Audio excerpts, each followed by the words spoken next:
Good afternoon, everyone, and good morning to those on the West Coast. My name is Nick Anderson, and I'm the project director for American Roundtable. Welcome to today's event.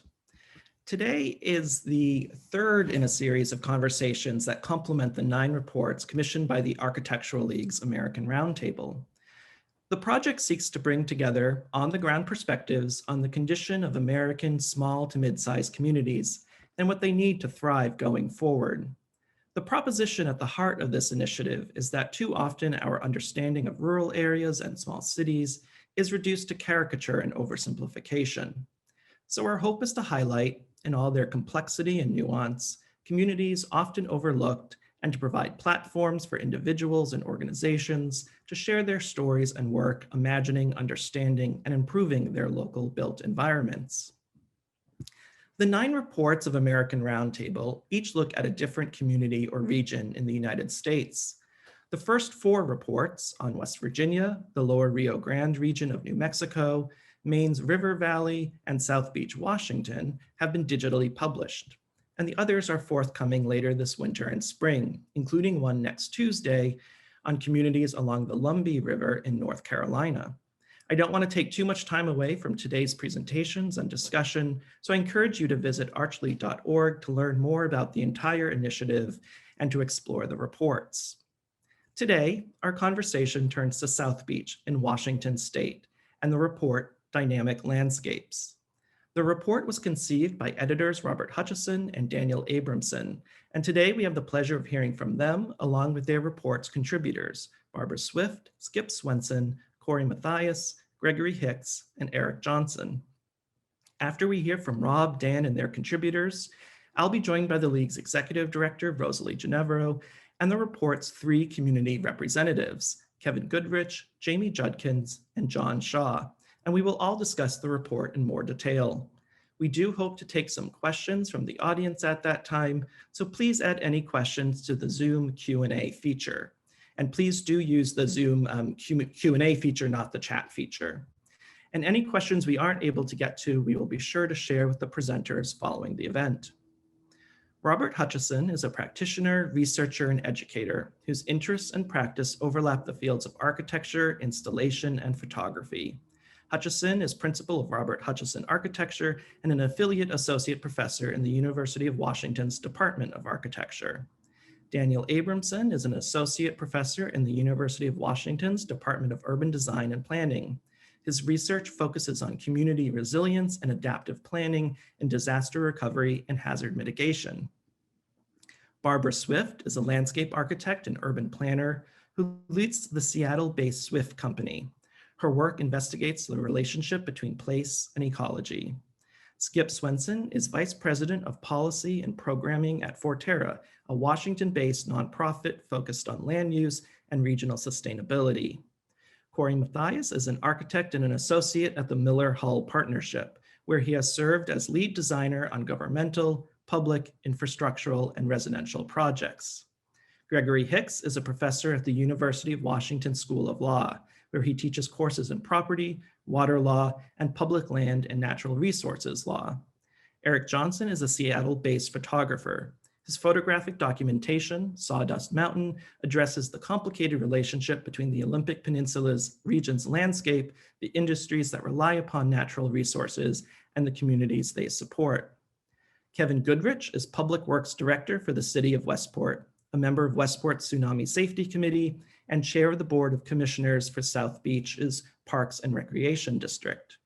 Jamie Judkins is a planner for the Shoalwater Bay Tribe. She is also a tribal member. And John Shaw owned and operated boat building companies on and off the harbor for more than 20 years. And most recently, he has been executive director of the Westport South Beach Historical Society, which operates the Westport Maritime Museum and Grays Harbor Light. So we're extraordinarily excited to have this amazing collection of contributors and folks who have been involved in the report. And with that, I will turn things over to Rob and Dan. Cool. So again, good morning. Thanks so much for joining us. And as you all know, the title of our report is Dynamic Landscapes, South Beach, Washington. In this first slide, I just wanted to help people understand where South Beach is, particularly if you're not from the area. South Beach is to the southwest of Seattle along the Pacific coastline of Washington State. A few acknowledgements that I just wanted to make. First and foremost, thank you so much to Nick and Rosalie and the entire Architectural League of New York for putting on this incredible initiative. And I can speak on behalf of our entire team that this has been a really incredible opportunity and just amazing, particularly in COVID time, amazing opportunity for us to all think about a lot of important issues related to small communities, such as South Beach and all the other communities that are being presented as part of the initiative.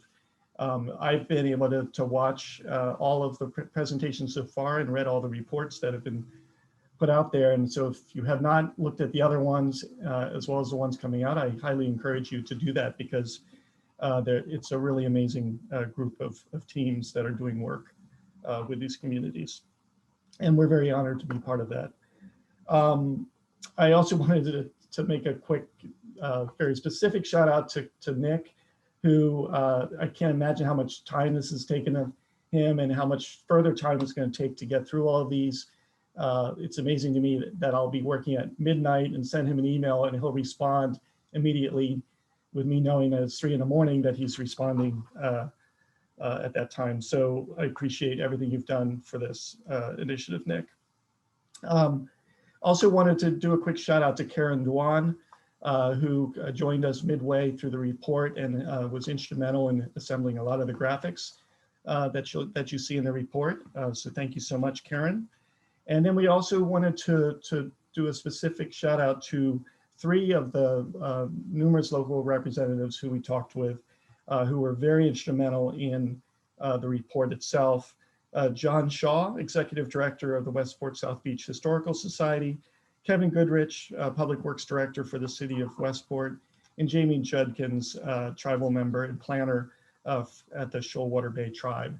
And all 3 of them, as Nick had mentioned, are joining us for the discussion afterwards.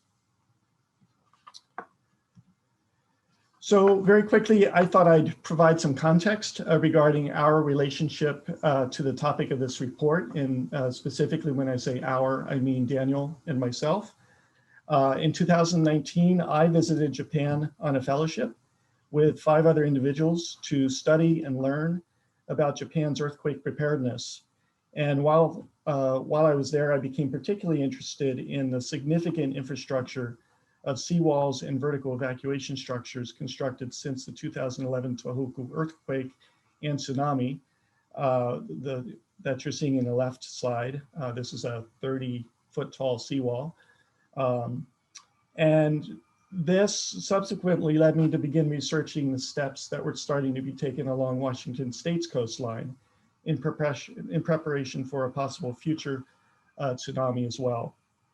And through my research, I began to connect and talk with Dan Abramson at the University of Washington, who himself for several years has been researching the topic of coastal resiliency in the South Beach region, and who has been conducting through the University of Washington community workshops and student design studios, specifically with the city of Westport, related to tsunami and the inundation and sea level rise. And so when the Architectural League's call for projects for the American Roundtable initiative came through, there was suddenly this really amazing opportunity for the 2 of us to consider these larger, broader themes that the Architectural League was asking teams to address, specific or more broadly looking at public space, environment, working economy, infrastructure, and health. And so for us, we saw this really amazing opportunity to consider these important aspects of the community beyond the specifics of our research regarding coastal resilience. To zoom you in and to define more specifically what generally is understood to be South Beach, it's actually a series of communities. In this slide, South Beach is the very long coastline that you see stretching from Westport, the incorporated municipality of Westport in the north, to the Shoalwater Bay Reservation and the unincorporated town of Tokeland in the south. And to the north of Westport is Grays Harbor Bay. To the south of Tokeland is Willapa Bay, and those two bays are actually the largest bays on Washington State's Pacific coast. South Beach is actually straddled by two counties. I believe the county line is much closer to the southern end of South Beach. And the two counties are Grays Harbor County and Pacific County. And South Beach includes a number of other unincorporated towns, small settlements that you're seeing listed here on the slide. The towns are linked by a single highway, which follows the coastline, State Route 105 or 105. And the towns share infrastructure and services, including a regional school district and a fire district. The towns also share a very deep connection to the local ecosystem, exemplified in the region's long history of logging, fisheries, shellfish harvesting, cranberry cultivation, hunting, and foraging. Their connection to ecology still remains vital, informative, and it results in a deep and complex emotional identification with place that we feel no longer exists in some communities whose historical ties to ecosystems have withered. Most dramatic among the stories that South Beach brings to the American Roundtable is its extreme environmental dynamism expressed in phenomena occurring on widely varying timescales. At one temporal extreme is Washaway Beach in North Cove, the fastest eroding section of the entire US West Coast. There, as well as nearby, the shoreline has retreated an average of 100 feet per year for the past century due to a complex mix of ocean currents, wave action, sediment transport, as well as the shape of the land itself. At the other extreme are rare but powerful megaquakes and tsunamis that transform great stretches of coast along the Cascadia subduction zone from Northern California to British Columbia. Of all the subduction zones around the Pacific Rim of Fire, the Cascadia subduction zone is the quietest.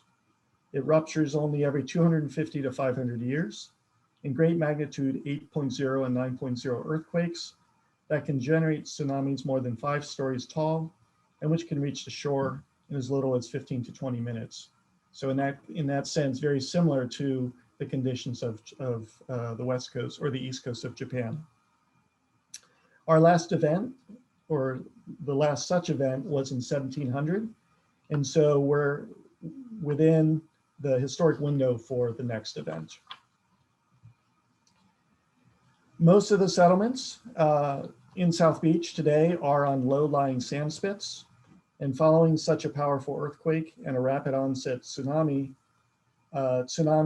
survivors would be able to evacuate only on foot, and with no natural high ground to run to, costly vertical evacuation strategies present the only viable option to provide refuge. With that, Dan's gonna continue.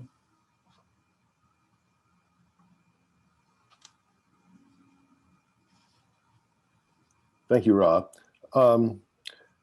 Yes, and the maps that Rob was just showing are really the result of cutting edge engineering and science, and how quickly different people of different abilities, residing at different locations along in sections of the inundation zone would be able to get to safe high ground or to new structures that are built specifically for vertical evacuation.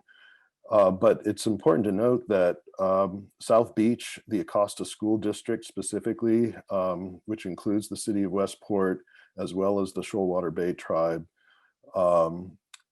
took the initiative before this science of evacuation planning and the funding agencies were geared up to support a program of vertical evacuation along the coast. There was an early exploration through Project Safe Haven in 2010, 2011, that produced a plan for sites that seemed suitable. And one of the first to be built was at the Acosta Elementary School. And you can see here the structure that is as it's completed, planned and funded entirely by the local property taxes that could be levied through the school district.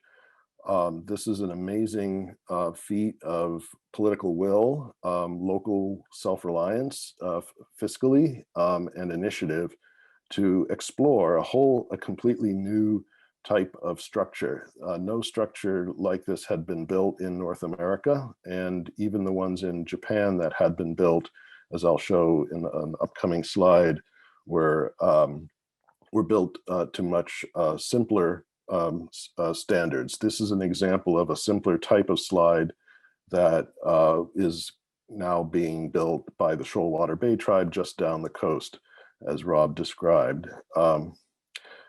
The principle behind the school was that there would be not just a place for people to run to, but that it be part of the everyday life of the community, and that it serve the next generations, the youth of the community primarily,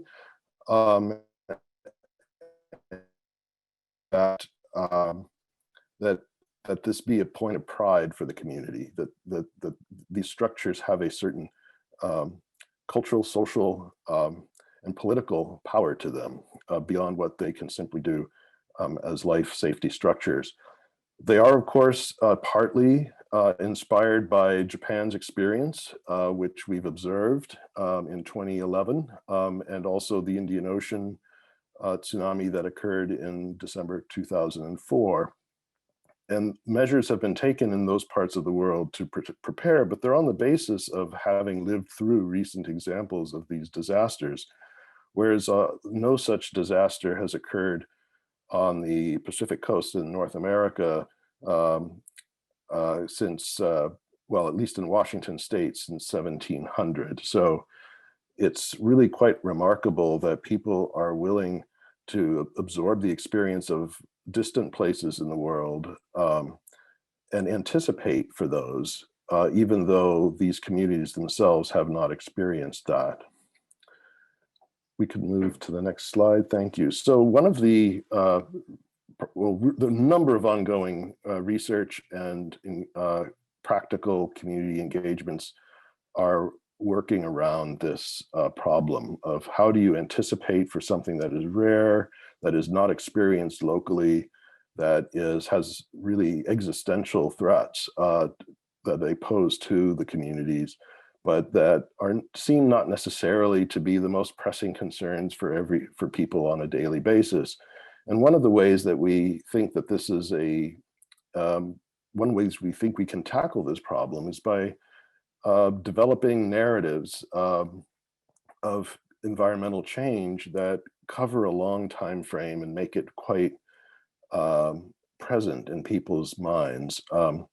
And that's not too difficult to do here, actually, because although we focused on the tsunami and its rare but very consequential impacts, at the same time, further down the coast there by Tokeland at North Cove, you can see how over a much shorter time, there has been actually an amazing amount of dynamism. We call the report dynamic landscapes because this is the fastest changing shoreline in the whole west coast of the United States. Through erosion, through sedimentation, through processes that occur at a much shorter time frame than seismic subduction zone activity. And so between those two kinds of threats, the ongoing threat of coastline change, erosion, and the rare threat of the tsunami, we think that this community has demonstrates a lesson in resilience that people can benefit from all over the world, really, especially as our technologies of everyday communication and the way we tend to, our time frames for decision making become narrower and narrower in many ways. We are faced with this need to recall the past and to plan for the future over considering some really long-term and long-acting or slow-acting changes as well. I guess the one point I would like to add to that is that in addition to working out some scientifically informed narratives of this change, we're also working with architectural students, landscape architectural students, urban design and planning students to demonstrate how more of these adaptation measures, more vertical evacuation structures, but possible relocation, not necessarily retreat, but an expansion of communities' identity to include safer areas on uphill sites, for example, could be designed and envisioned and worked into to serve the needs of the community's ongoing daily well-being. And there's a message to the panelists. This Cory Mattheis, who produced this graphic, was looking at just the period between 1984 and 2018. So all that change that you could see observing in the GIF is just over a period of some 35 years or so. One photograph per year. So that's quite a lot of change. Thank you, Dan. With that, Rob, I think we're ready to the contributions or the Great. contributors. I think I'm unmuted. So thanks, Dan. So yeah, we wanted to move now into allowing our 5 contributors to speak. And rather than putting up headshots of everyone, I'd like the idea of maybe showing a slide that sort of represented the connection that we had to these 5 really amazing individuals. Nick already did a nice job of introducing everyone by name and their titles. So just very quickly, Barbara Swift, we thought would be perfect for the topic of environment, as not just as a landscape architect, but I really appreciate how Barb she has this ability to come in and look way out. These are her sketches early on when we were starting to try to figure out how we might approach this very complicated topic of the environment. And you can see her drawing the sketch from Alaska all the way down to Mexico. Skip Swenson is actually a fellow from the fellowship in Japan in 2019 that I mentioned. And that's how I got to know Skip. And Skip has just an incredible wealth of knowledge and working with communities regarding land use policy and community planning. In this slide, Hamilton, Washington is a town that floods often, and he's been working with communities like that to figure out how to deal with the future. So we really appreciated his take on the topic of work and economy. Cory Mattheis is a very close friend of mine and colleague, and he and I both share a deep interest in infrastructure as a topic, particularly its relationship to urban and rural environments and conditions. These are some studies that he did over the last 5 to 10 years of billboard infrastructure in Mexico City. Gregory Hicks is a professor of law at the University of Washington.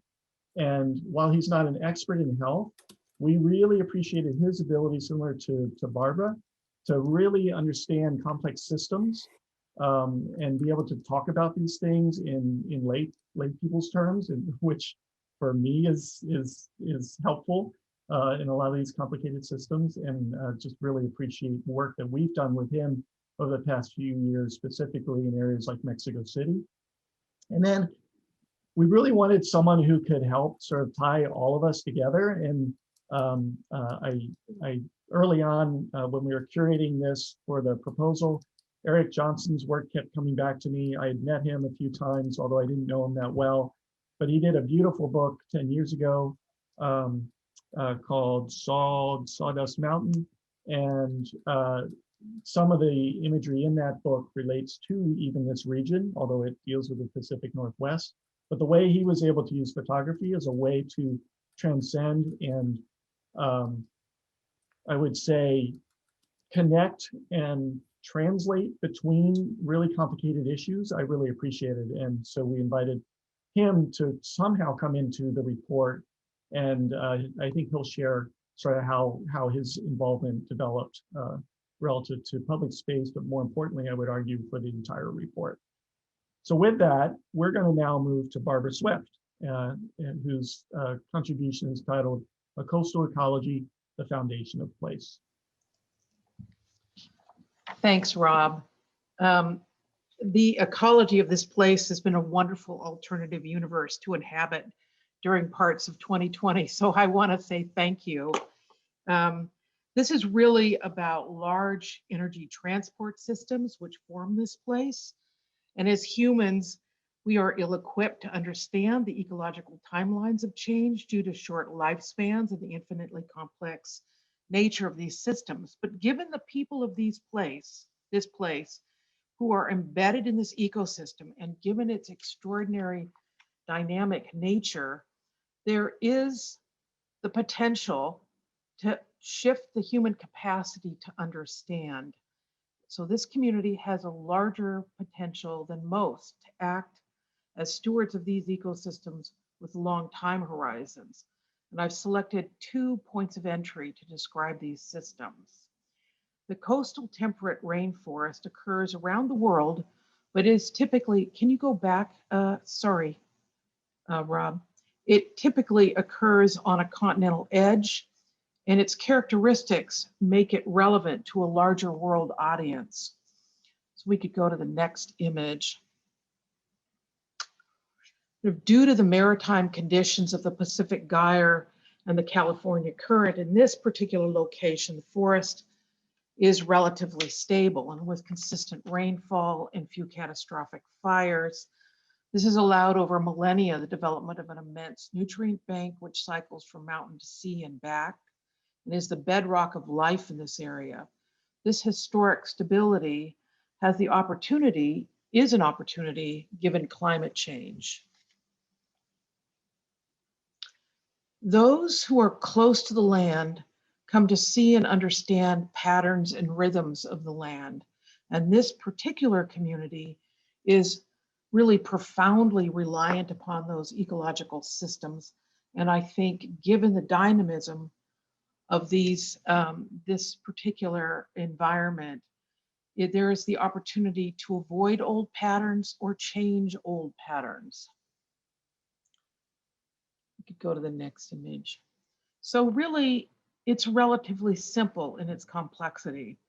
The industrial forest, which is seen fairly extensively in this area, is dominated by single species and has short time horizons of 20 to 40 years. It's relatively fragile.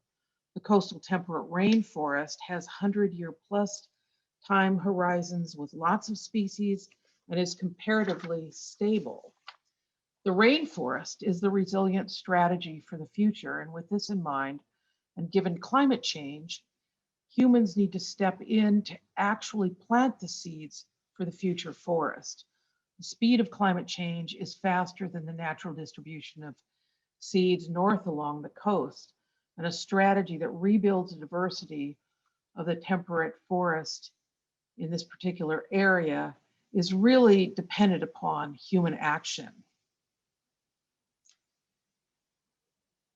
We could go 30 years ago. Hey,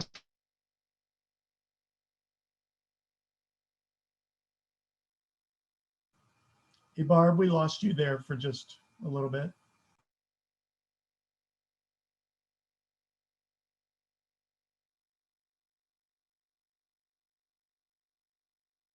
And you're on mute right now, Barbara.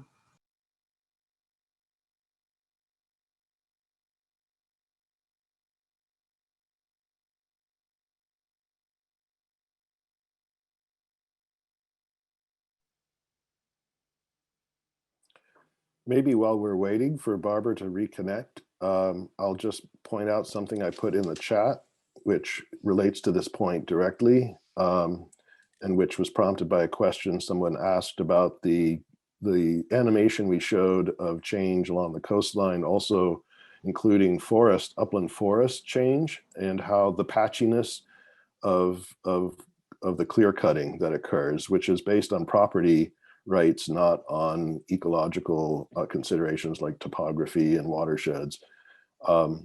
Most of the old growth forest has, as Barbara said, been replaced, and we have second, third, or perhaps even more generations now of newer and more monocultural trees. The cutting of the forest at the rate that it has been over the last century or more has really reduced the amount of debris that collects. The size and the amount of forest naturally falling trees that build up along the coast historically, and that have protected those beaches.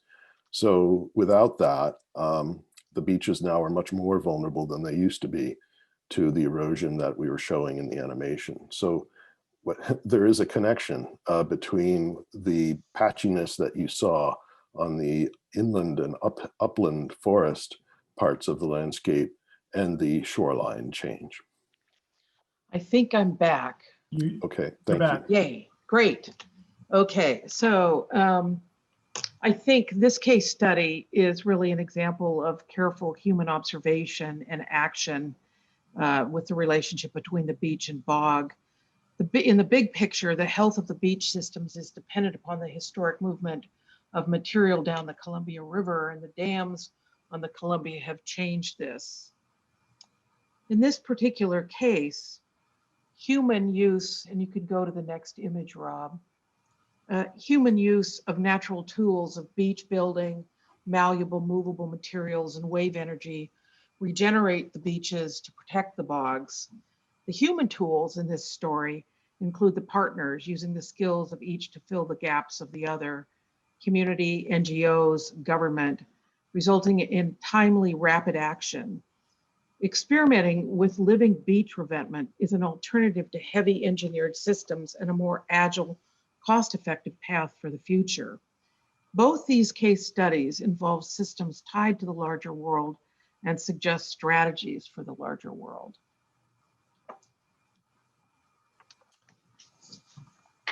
Thank you, Barb. And now we're going to move to our next contributor, Skip Swenson, whose report title is Livelihoods Looking to the Horizon Line. Thank you very much, Rob. I wanted to start by just saying I've really enjoyed working on this project and everybody that helped me with it along the way. But I admit to having a slow start with it. I'm not from South Beach, and what do you say about livelihoods in a place that you're not from in the context of dynamic landscapes? You know, where do you focus? And especially in the COVID era, there just wasn't a lot of opportunity to engage those who drive the local economy. And I thought, you know, with that backing, that I'd actually spend some of my time sharing how this project came together for me. As Nick said at the top, I work at an organization called Forterra. It's an unconventional land trust that's focused on regional sustainability. And my work there focuses on developing supportive policy and community programming. That relies on working with people. And as someone from a regional organization, you know, I'm accustomed to coming into communities as an outsider, and how, to the extent that I've been successful, a lot of what that has to do with is just spending time with people, where they're at, making a connection, listening, asking questions, and just really getting to know people and their place. In the COVID era, that proved challenging for me. You know, how do you make meaningful connections and build trust on the phone, especially as someone that's doing research in this case? Another aspect of it is we had at first a bit of a larger geography. We included Hoquiam and Aberdeen, which is to the north on that map, and a little bit inland. It's a larger population center.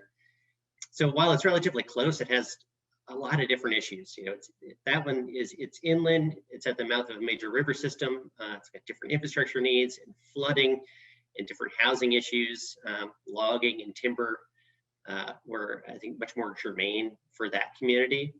And so while not very far away, it just sort of reinforced this understanding that there's so many of our communities are addressing challenges that are exacerbated by different drivers of change. And that realization, for me, was the turning point. So just naturally, the team was refining our extent, making it a little bit more focused on outer coastal areas, ultimately here in South Beach. And through some work connections, I was able to meet scholars for grounding. But really, once we had that focus, it was having the advisors on our team who are here with us today, vouching for you with some initial introductions in the community, and then just having a snowballing technique. And ultimately, it's about being honest. At least for me, it was about being honest about what I'm trying to accomplish, building trust, and running drafts by people. And so ultimately, what I included in the report is my interpretation of a local economy at a point in time. But I made an effort to ensure it's true to the people's perspectives who helped shape mine. And so with regard to the findings, for those of you that had an opportunity to review the report, what I learned and shared is the historic industries upon which the local economy is founded in South Beach, so fishing, shellfish, cranberries, tourism are some really important and entrenched in culturally meaningful industries. These mirror the dynamic nature of the landscape. Really, it's a story of change where resilience rests on people's ability to mitigate and adapt to all variety of marketplace, environmental, and social shifts. An important one of these is changing community composition. So there's a lot, like a lot of places in the West and elsewhere in the country, there's new people, including part-time residents coming in. So I spent some time exploring that as well. And that in particular is an interesting prospect in a place where residents actively support one another and steward community well-being. And you'll see some of that in the report. Ultimately, the final form that I chose for reporting, which is exploring historic, locally significant industries without making conclusions. This came together after hearing people's stories and perspectives and sort of backing that with research. And also, I guess finally, the thing I'll say is you may note, if you did read the report, that I chose to avoid judgment or make predictions. And that was for two reasons. It maps to this theme of horizons that you'll see through a variety of the contributors in our project, looking backward, but also looking forward. But it really ultimately reflects, some of what you heard from Barb and some of what you're going to hear from others, which is that what the community faces, it's a certainty of change, but an uncertainty for its impacts. It's a really wonderful community, and I was happy to get to know as many folks as I did. So that's what I wanted to share. Thank you, Skip. Next up is Cory Mattheis, Infrastructures of a Dynamic Landscape. Thanks, Rob. So as you saw kind of in the introduction to the project, as Rob and Dan spoke about, one of our initial kind of interest points in this report was looking at these vertical evacuation structures, which were, not very common not common at all along the west coast of the US, but more common in Japan, where they're dealing with, the threats of tsunami on a more regular basis. But so that was kind of our entry point. But once we really got on site and started looking around, we wanted to zoom out and really understand all the contributing pieces to a more holistic kind of infrastructure. And that holistic infrastructure is really one that allows the community to live in relationship with the Pacific Ocean, both as a resource and an asset, but also as a threat. So we developed three categories by which we would classify and study different types of infrastructure. Those three categories are monitoring, engaging, and sheltering. So the first one that we dialed into was these Ahab Siren networks. And those are really a warning system that is pretty common up and down the West Coast. You'll notice these towers, they look like typical utility poles, but they have these 7 stacked disc speakers on them. And they sort of remind you of this constant threat of tsunamis. And those are linked to a larger system. So we go from this hyper-specific kind of local observation, and through the act of drawing and sort of understanding these systems, we realized it was linked to a much larger network called the DART tsunami monitoring system. And that's really a deployment of 36 or 39 offshore, very deep, between 1,000 and 6,000 meter deep devices that are monitoring changes in the ocean pressure, and then those communicate via satellite back to a number of monitoring stations, and then that signal is sent out via an audible warning. So the next topic that we looked at was engaging infrastructure. And these are ones that really have a direct sort of manipulation of the coastline, or a really sort of physical presence in that relationship with the ocean. And this one, we're actually looking backwards into history and really working with John Shaw to kind of dig through the historical data of the jetties that protect the entrance to Grays Harbor. And, those were originally constructed to protect the port, the fishing port at Westport, and then the more commercial kind of logging port in Aberdeen. But they were also constructed to sort of channelize the outflowing tides and currents from Grays Harbor and create a shipping channel. So we dug into this fascinating history of how those jetties were constructed. You can learn more about that in the report. And then that led us to another infrastructure type, which is this almost invisible infrastructure to most people, which is these dredging vessels that are needed to supplement the maintenance of those shipping channels into Grays Harbor. So these, when viewed above water, are just sort of stationary, slow-moving vessels that are really doing a massive amount of earthwork underwater in terms of maintaining access to the ports. The third topic that we looked at was called, it was classified as sheltering infrastructure. And I think Dan and Rob gave a good introduction to this project, which is the Acosta Elementary School. And I think it's remarkable in a number of ways. One was that this sort of community initiative and sacrifice of tax dollars to sort of build this thing on their own, but also the foresight, to respond to a threat that no one in this lifetime has encountered. And in its best case scenario will never need to be used, right? But still takes this massive investment. But it's interesting because they took the rooftop of a gymnasium component of the elementary school and basically fortified it to withstand those surge forces of the tsunami. So basically much of the lower level of that gymnasium will wash away, and the roof will be held up to hold roughly 2,000 people. And then finally, this is a drawing of kind of a prototypical vertical evacuation structure, similar to the one that is going to be built on the Tokeland Peninsula.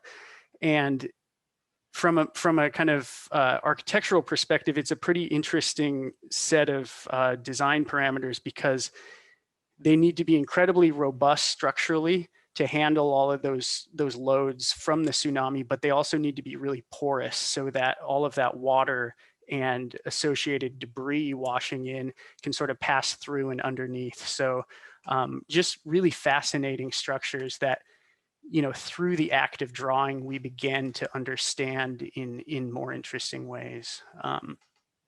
So concluding that this study of infrastructure, there's a lot more content in the report that I would encourage you all to look at.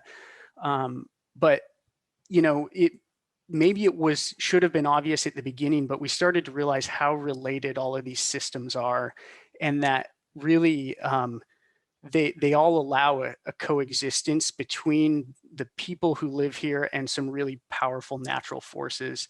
And they in some ways allow that community to manage the risk of the place that they live. And going forward, I think there's good questions about whether these systems are sufficient, or whether there needs to be development to them, or more different types of infrastructure to manage that risk. Thank you, Cory.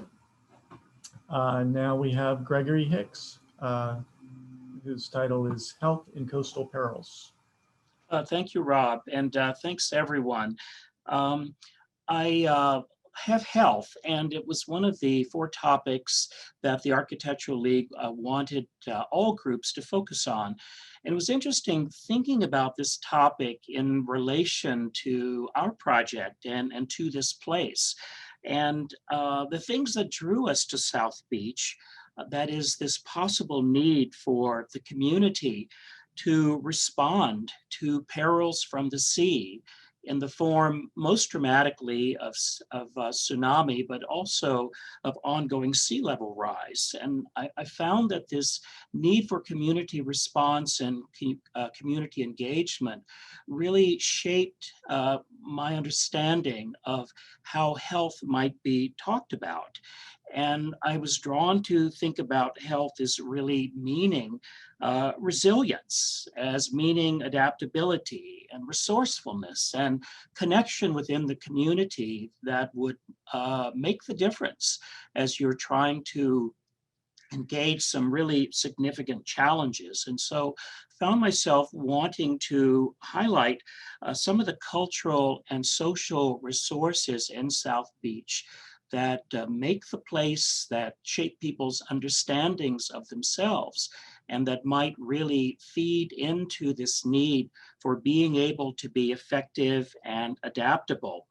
And I think part of my perspective for this comes from working often with communities that are strongly aware of their ties to landscape and to place, where there is some relation and a sense of investment in place. And oftentimes that is formed as a result of facing challenges that come from living in the place and being in the place. So these components of knowledge and understanding and realism and a certain, call it toughness, I suppose, that go into making these commitments to living in places that may have their own perils.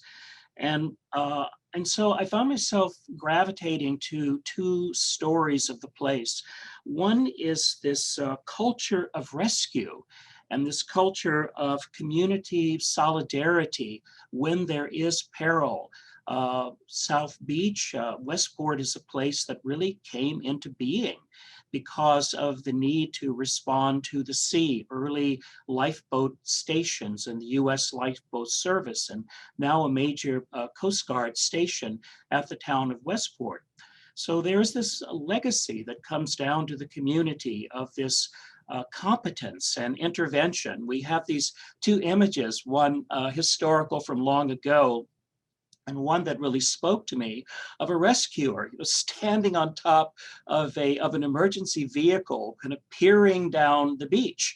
And so this culture of rescue and intervention and knowledge of place and understanding of its dynamism is a very important, if you will, asset for this community. The history of South Beach is a history of a community that has faced the ocean, that is needed to be competent and mutually supportive. And those values remain very, very much in place, but they're sometimes not as easily seen. Others in our group have already commented on the fact of people moving in, sometime with a view of the landscape that is recreational and not understanding the longer timelines where dangerous things can occur. And so it seems important to have this self-understanding repeated and projected forward for the community. And the other story, in addition to the one of just rescue and intervention, was the story of the Shoalwater Bay Indian people and their relation to this place. One of the earlier maps showed the Shoalwater Reservation as being near the southern end of our study area, just a bit north of the town of Tokeland. And what we came to know in our conversations with Jamie Judkins for the Shoalwater Bay people is that that presents a very limited understanding of the people's engagement with place. They know this place as a wider landscape. And one of the main adaptations that they have had to make is how to have authentic life as a people in a landscape that has been very much changed by new social realities and new political realities. And so what we came to understand and what's reported in our presentation is the Shoalwater Bay Indians people story of cultural survival, of reclaiming identity, first through a strong commitment to just reclaiming basic physical health and social health, and now using those strengths as a way of re-engaging the landscape and becoming very practical, very effective in developing adaptations for moving to higher ground. And so I think the power of the Shoalwater story is that it is such a embodiment of this spirit and of this practicality of what adaptation requires, what it means in a landscape that is extremely dynamic, for them, socially dynamic, as well as physically dynamic.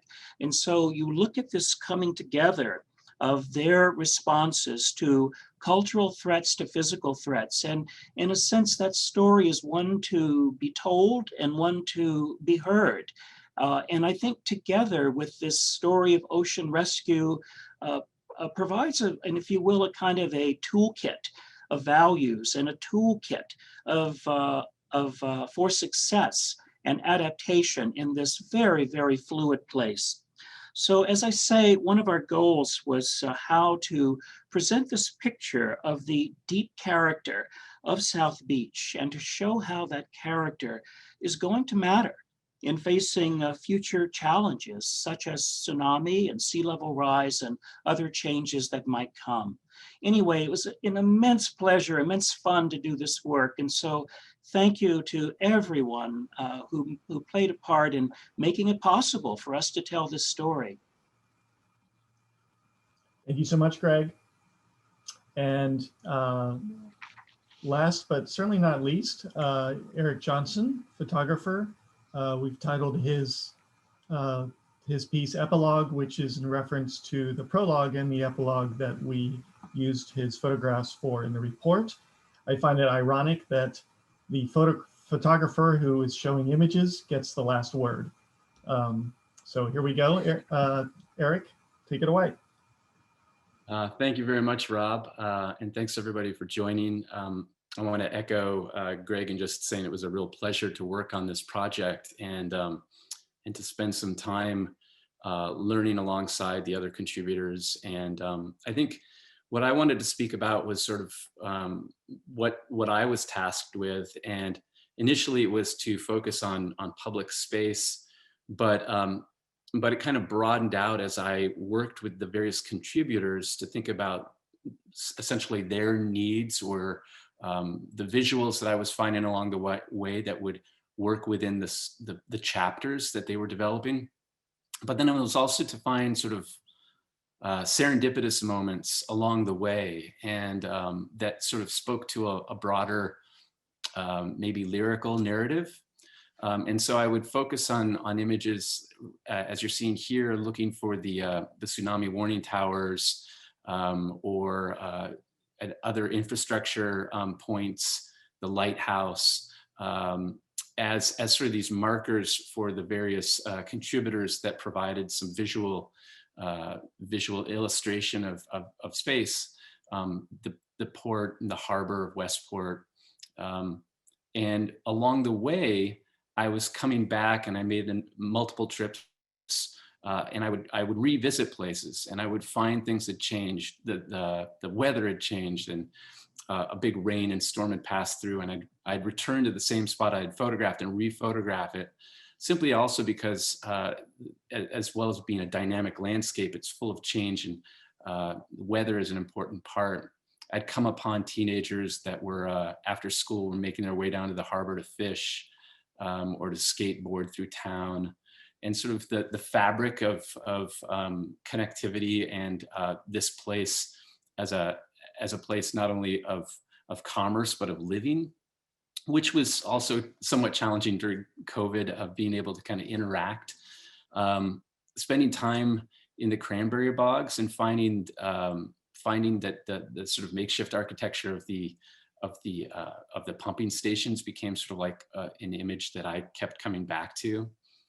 But again, finding also points of nature. This is a buck deer on the Tokeland Peninsula. And so these sort of layers of looking, finding details amidst the broader spectrum was an important part. Sort of objects, storefronts, facades, the moments in the landscape that were passing and fleeting. Those were the sorts of things that I was also interested in finding, in addition to images that spoke to the broader chapters of the contributors. But then we kept coming back to this idea of a horizon and as a sort of ending point. And in that gesture, I started making these longer panoramic images that are essentially composites of numerous images put together to kind of create a riff off what I was thinking of sort of almost 19th century painting, this sort of like this idea of a more distant view, an expansive view that illustrated that idea of the horizon. So oftentimes I was trying to find the highest ground, which is an interesting metaphor for this whole project, but in order to make a photograph.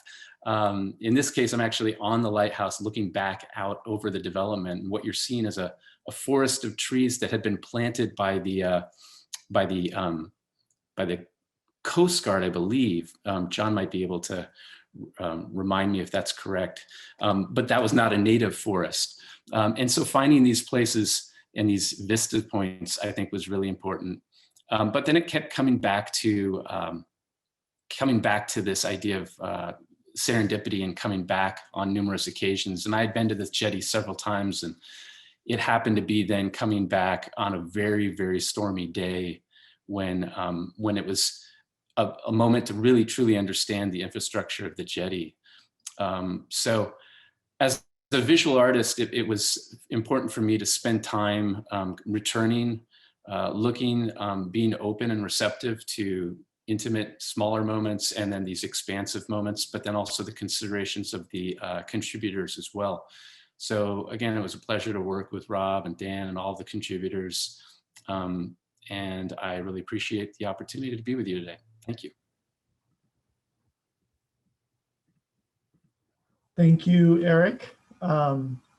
That just last night, Eirik told me that he was actually able to join us. Originally, he was not able to, and so he had a video instead. And so we did not rehearse that. And I went through the slides at 10 seconds each, and I thought he did an amazing job to keep up. So anyway, we wanted Eirik to, like I said, have the last word. And with that, move on to discussion. Yes, thank you all so much for that really wonderful introduction to the report and for a really wonderful set of sort of provocations to think about more.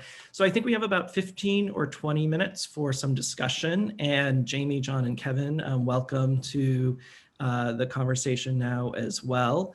And a reminder to those of you in the audience, please add any questions to the Q&A feature, and we will try to incorporate those into the discussion as well.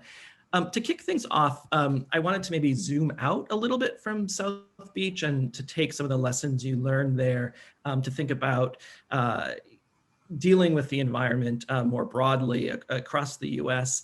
And in your case studies, you suggest a very pragmatic and community-based iterative process as a means to live with nature, which you all sort of touched upon in different ways, and the ways that teaches us to adapt and to allocate limited resources.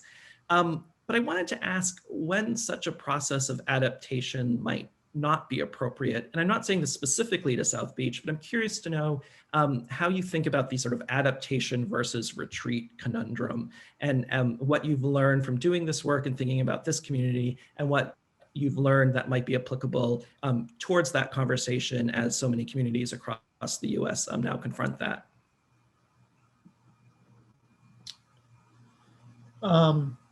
Actually, Dan and I just talked about that question this morning.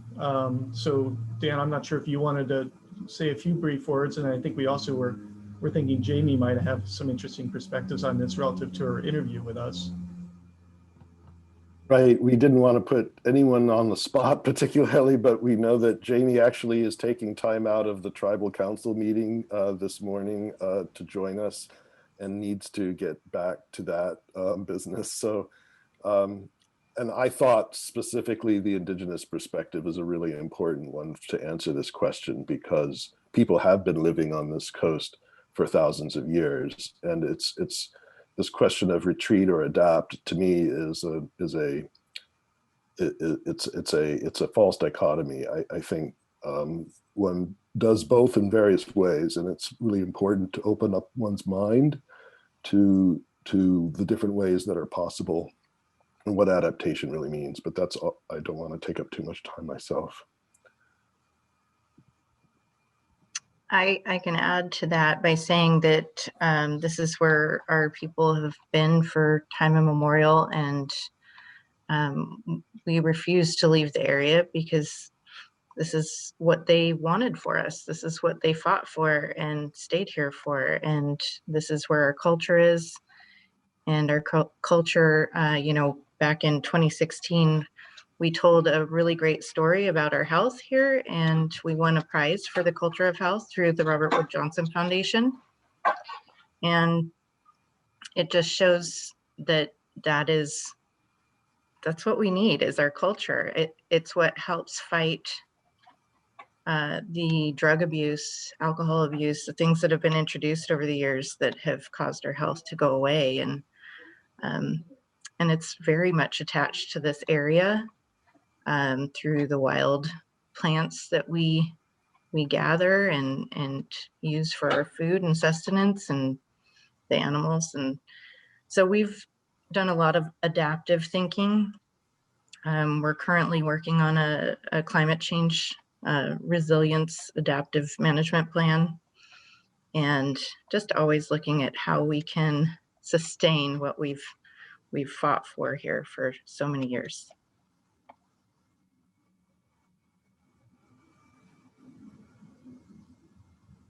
Would anyone like to add any thoughts on this?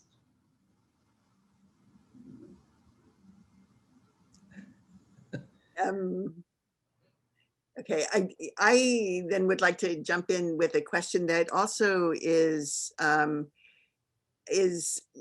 moving a few steps back from only South Beach, but is something that has come up across several different reports in this series, and that's about the question of tourism, which Skip in his not so much today in the presentation, but in your report, you mentioned that tourism is an industry that is coming or has shown signs of coming to this area. And I wondered if you, Skip, but also John and Kevin and Jamie could talk about about the collision of sensibilities, if that's an appropriate way to put it, that tourism may provoke or may have already provoked, about different attitudes towards the land, about different types of built accommodations to make it possible for outsiders to be there, and whether in a modern economy, is tourism inevitable, or is it something that there are alternatives to? That's a long question, but I'd love to hear what you think about that. I'd be happy to. Kevin, you want to jump in on that? Please do. Well, I guess I can speak a bit from the city of Westport side on tourism historically. You know, we're a complicated little place. We've got our maritime industry, which is, you know, commercial fishing. But Westport was built on tourism, really. From the mid-50s, people started to come here to enjoy the beach. And then once they realized there was this thing called salmon that they could go out and harvest, that became, you know, we don't use the moniker like we used to, but Westport was known for decades as the salmon fishing capital of the world. So tourism's always been at the core of who we are, and other things have built up around it. And it's come and gone over the years, sometimes based on fishing availability, regulatory changes, things like that. But you know, if you had to say how does Westport survive and broaden that to the South Beach, I would say tourism is at least one prong of a three-pronged stool here in Westport. Without tourism, it would be a different place. Without commercial fishing, it would be a different place, you know. And then we have just the community itself, which shares in both those, but then also branches out, you know, towards our tribal friends at the Shoalwater Tribe and through the rest of the South Beach area. Westport's just a small portion of the landmass of South Beach, but economically Westport is a large part based on tourism. So don't know if that really answers your question, but you know, in my life here, which has been 50 plus years, we've always had tourism. My family made their livelihood based off of tourism. That's the industry I grew up in. So I don't see it ever going away. It changes from season to season and time to time, but I think it's just a part of who we are in our environment here. And you know, the city relies on it for revenue and things. So yeah, our infrastructure and our environment always takes that into consideration. I might add just let me jump in, and I'd throw out that, you know, I'm always pitching the historical perspective naturally, but you know, aside from the story, which is wonderful, of first persons or first peoples who was here, tourism was one of the earliest stories for the longest time. Before cranberries, before fishing, before commercial or recreational fishing, there was tourism landing at Avenue Dock and coming across and landing in Copeland. And most of the development that we talk about that has been lost over the years, the settled development started because of people coming based on tourism. We have stories in the 1890s of the Life Service and the U.S. Life-Saving Service complaining to DC about the masses of tourists who they were allowed to host, they had to host on the weekends, who came from Long Beach and Aberdeen on the steamships, and all the damage it did to the trails and how much they had to work to clean it up. So tourism goes way back, and some of these other things came on in follow-up. And we've gone through a cycle of a decline of some of the fishery-related tourism, but we're back on the cycle of this is a wonderful place, and people come here to just engage with a great beach and a great community. So tourism is going to continue to be one of the major driving factors. I will add just one small thing that my observation was very much follows in line with what Kevin and John mentioned. And one thing that struck me as an important aspect of that is that tourism is important, but it's also a pretty diversified economy. There's a lot of industries that comprise the footing for the community, and tourism is an important one. In other communities that I've worked in that have a history of natural resources based economies that maybe are not as strong for today in tourism, the flashiness of tourism can be a problem, and it creates a bit more, I think, internal struggle within the community in the conversations that I'm part of. I didn't hear that in talking with folks in South Beach. It's an important historic and future piece, as mentioned, and I think it's because of this diversified foundation in part as well. We also look at how we can protect those tourists. That's what our tower has really focused in on, because we have a max, I believe, of 400 people we can fit in this tower. And there's really not that many people down there during the slower seasons. But when you have a tourist event down there, there's as many as 1,500 people down there. So that's something we've had to consider. But Jamie, that's a really interesting point, because what is the population of the reservation itself? The reservation, we have about 84 tribal members that live on the reservation. And that's been an interesting thing that Cory and I do for the infrastructure topic relative to the vertical evacuation structure discussion. You know, there's Kevin and John can share the differences in population in the low season and the high season, but you know, there's a big question of when you're designing these vertical evacuation structures, for what population and quantity of people are you designing them for? So I really appreciate Jamie throwing that figure in. Rob, I don't know if this is the right time or if we have time, but can I share with everyone the rendering of the structure that the city is looking at doing right now? Sure. Just briefly. Okay, thanks. And maybe Kevin, you can talk about the integration of other or of the community aspects of that. Yeah. So, you know, since the schools project, it's been a topic of discussion within the city of Westport. I don't know if most people realize, but the Acosta school facility is not in the city of Westport. It's just outside our city limits, but it still serves our community and our kids and our teachers and the residents of that area. But we've been working the last few years based on Safe Haven and other work that's been done on additional structures inside the city. And we focused on our Marina district because that is, for all intents and purposes, our tourist hub. And you know, you can swell in the Marina district on a busy event weekend. We could have 5,000 people wandering around at any given time. So we felt it was important to build something that could accommodate the largest capacity possible.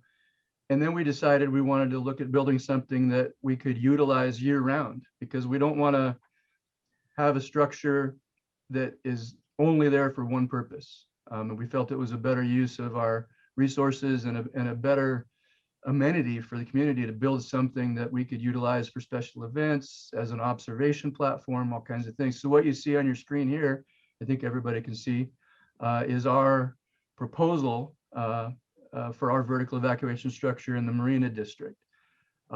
It's would be hopefully a multi-use structure, special events. You know, John and I have talked at length about what the site could be long-term and turn it into a maritime themed park facility with some hands-on exhibits and experiences for people, and just integrate it into the community. So, you know, heaven forbid that day comes when the earth shakes and we have a tsunami, people are comfortable with this as the place to go. Just like Jamie's talked about, you know, people down there will know where it is. It'll be part of their culture, part of what they do. So that's kind of our goal here.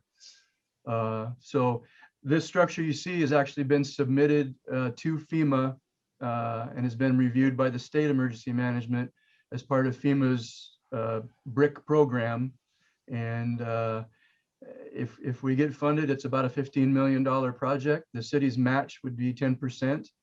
And the city so far has been very supportive of coming up with that match. So, you know, that's the direction we're heading. So I think at both ends of the South Beach community, we're talking about taking care of our residents, our visitors, everything else.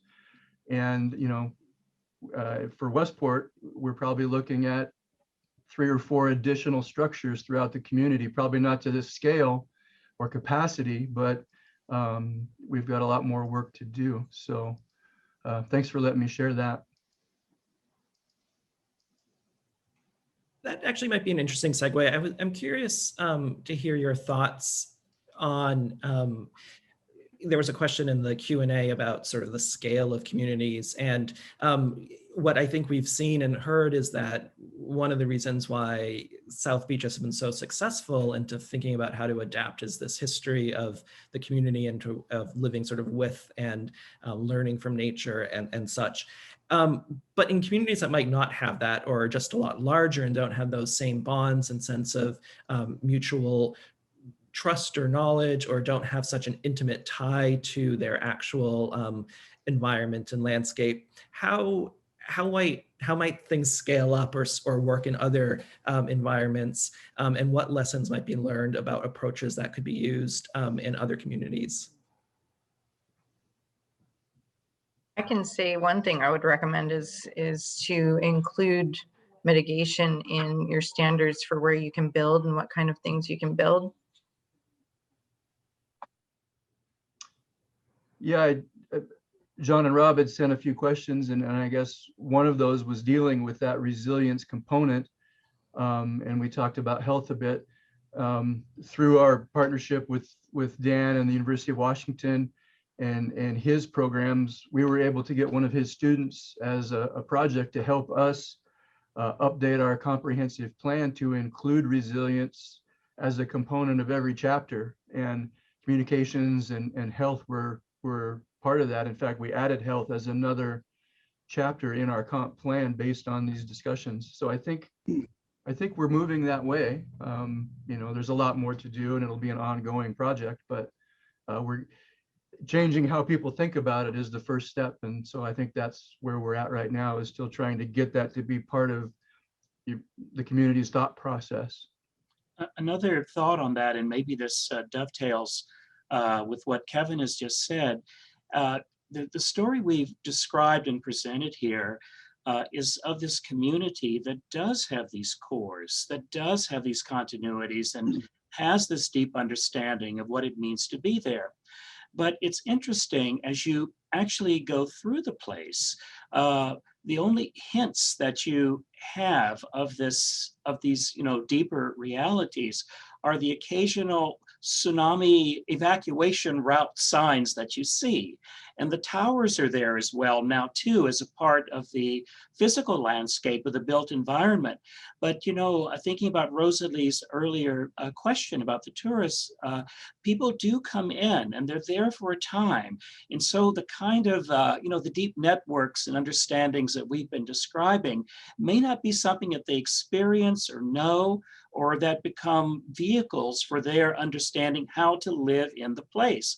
And so maybe one thought for Nicholas's question is, and this maybe is where the dovetail with what Kevin just said happens, is having these structures of communication and not to underestimate their importance, so that the community, so that people who are strangers or occasionally there can engage it in a productive and meaningful way. So maybe having structures of different kinds, some verbal, some signaling, that somehow makes the place more transparent and more available so that people can engage it. So I think there's a really wonderful design challenge that's there.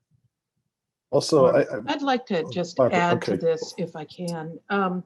And I think there's an interesting corollary in terms of this question of scale. And it's tied to a research fellowship I was involved with a number of years ago, and we looked at Auckland, New Zealand. One of the interesting things that I drew from that is that they made a very intentional effort to concurrently do the kind of planning that they needed to do to manage their future, to deal with all of the things that a community needs to do, but concurrently and with great intentionality, they embarked on a long-term effort to build shared values, community shared values. This was a very, very intentional effort. And I say that because I think that it's something that applies to both small communities and large communities in terms of helping to build a cohesive kind of web of connection. So we oftentimes focus on the detail or the capital projects or the risk, and sometimes leave the shared value set behind. And if we don't bring both forward at the same time, things are more fragile. One thing I might add to that, just in terms of scale, Rob mentioned at the outset that we met on a project looking at coastal resilience in Japan, and we went thinking we're going to look at infrastructure. And that was a really important piece. But one of the things that we learned talking there was the importance of social and economic resilience as well. And that's what I came back with as being one of the largest learnings for me. And when I started talking to emergency planners, state level, at the county level, City of Seattle, everybody recognized the importance of planning for social resilience. And it's a new aspect they're trying to wrap their arms around, especially in a place like Seattle, where there's a lot of immigration from people from elsewhere coming for economic opportunities, jobs, industry, what have you. But it's lacking. And that's not true with the folks that I met in South Beach and some of the smaller places. The social and economic resilience is tied in pretty inherently with the infrastructure-based resilience and preparedness planning. And so in some ways, I find that South Beach is ahead of where larger scale communities know they need to go. They just haven't figured out how to get there yet. Although there's been something I want to say about that, because since COVID, and actually COVID and the pandemic condition was a big part of the conversation that Greg and I had with Jamie when we interviewed her, and how much this has made us realize certain things about scale, and that the city of Seattle now has a pretty high priority to develop what's called the 15-minute city, which is really a city of neighborhoods. There's a spatial component to this that's really important. Even in a large population center, there's a real need for community neighborhood scale, walkable parks, places where people can find refuge, or whatever the infrastructure is for the kind of event that you're planning for. If it's whether it's a pandemic or an earthquake, there is a way to build community socially that it corresponds with the spaces that people can get to within a certain amount of time, and using different ways of getting there. And I think that this should be a pretty big, pretty important part of any big infrastructure program that is being planned around the country right now. Can I ask a kind of follow-up question on that? That's really asking all of you for advice, since South Beach has been successful in this.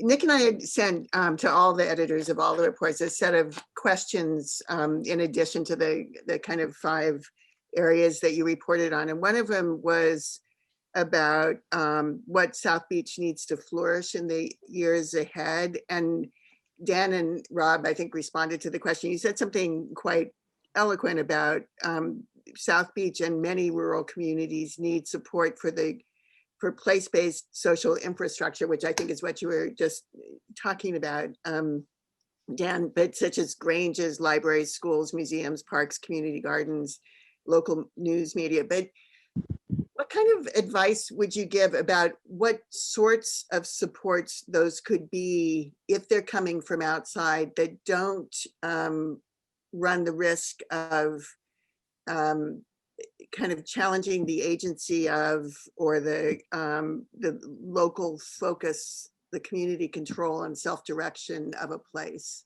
I mean, how would you structure, I guess, if you were inventing an infrastructure investment program that was national, how would you structure it so that local places were able to control it in the way that South Beach already has operated on its own initiative? I wonder if I could just quickly respond. And again, I'm going to use this Auckland, New Zealand example. They decided that they wanted to draw on the best and brightest of minds around the world, so that they could then figure out how they wanted to potentially take some of what they learned and apply it or not. So they approached it with a very clear sense of their self-worth and their value. And I think given the availability of Zoom, et cetera, these days, I think there is an incredible opportunity for a community like South Beach to use something like that as a way to help broaden their knowledge base to be able to engage in a broader dialogue about opportunities and issues and choices, so that they have, it does two things. It brings knowledge in, but it also engages discussion, builds community.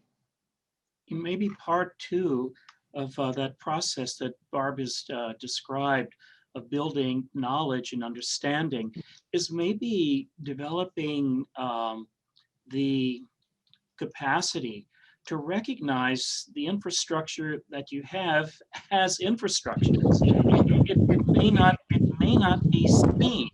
And so maybe part of this process of turning outwards and getting information from others who think about these questions in terms of functionality and sustainability, you might look and find that you've got, at least for some part of what's there locally, you've got these components already of sustainability, of functionality, and also, deep legitimacy that may be reflected in all kinds of cultural expressions and the way people live and the patterns of their interactions. And so maybe one of the ways of maybe hardening yourself against the loss of things that are valuable is coming to see where their value lies, and that their value may have a kind of a universal content. It's a very specific local realization of tools that may be universally needed, but you've got it to some degree and in some measures. And so coming to see that, and so the studying where one is and what one has with an eye to what is out there could be a very empowering thing, both to have a deep value for what's there and also maybe an understanding of how to absorb new matter, new possibilities in a way that's true to place. I was really moved by Rob's talking about the Japanese experience and how in developing an infrastructure, you don't want, in a sense, the infrastructure to be, fatal to things that matter. You want a new infrastructure that is a reflection of what's there, and so can be adopted without undoing things that may be very precious. John, did you want to say something? Yeah, I was going to jump in because I think since this is a little outward facing as well, as someone who's studied the history and the community for quite a while, that we keep in mind as we look at all these different ideas that, this is a community for 130, 40 years has been resilient before that was a buzzword or something that it was cool to be. They've learned to, as a community, to work on the edge. They've responded. I'd also like to remind folks that this little community, particularly in Westport, brought together the country's first tsunami safety tower at a school, purely on its own back. And on top of all this, Pacific County and Grays Harbor County are two of the most underperforming economies in the state. Basically, they're 38th and 39th. There's only 40 in Ferry County since the year 2000 of looking at the metrics of the Commerce Department. These are the most downtrodden economies in the state of Washington. They've virtually been left behind in the last great run-up of the economy. So what is it, I think when you look from the outside, what is it that's making this little community successful in resilience and bringing some of this to the table and actually creating probably the first three tsunami structures that I know of along the coast. So I think I'm always pitching the community, and that it has a lot to do with the people and maybe their sense of place, as Dan would like to say, but also they've been working together for a long time.